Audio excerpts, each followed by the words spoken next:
புதுச்சேரி கடலூர் மார்க்கமான ரயில் திட்டம் வேணும்ங்கிறது நீண்ட கால கோரிக்கை.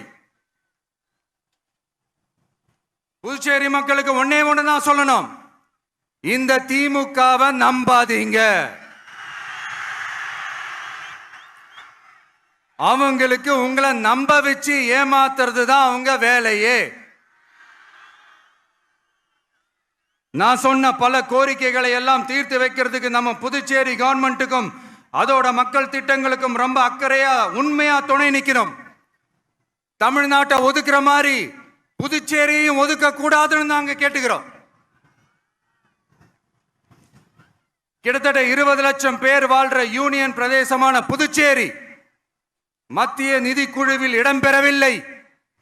அதனால் மாநிலங்களுக்கான நிதி பகிர்தல் அடிப்படையிலும் யூனியன் பிரதேசங்களுக்கான நிதி பகிர்தல் அடிப்படையிலும் புதுச்சேரிக்கு நிதி ஒதுக்கப்படுவதில்லை. அதனால ஒவ்வொரு ஆண்டும் புதுச்சேரிக்கு தோராயமாகவே மத்திய அரசு நிதியை விடுவிக்கிறது.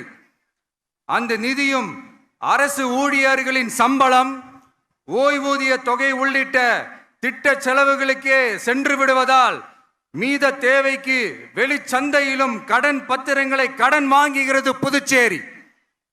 இந்த நிலைமை மாறணும்னா ஒரே வழி, மாநில அந்தஸ்து நம்ம புதுச்சேரி மக்களோட பல்லாண்டு கால கோரிக்கை.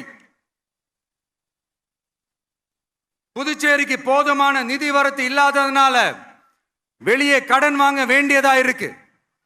புதுச்சேரியோட கடனை குறைச்சு தற்சார்பு பொருளாதாரத்தை வளர்த்தெடுக்க திட்டங்கள் வகுக்கப்பட வேண்டும்.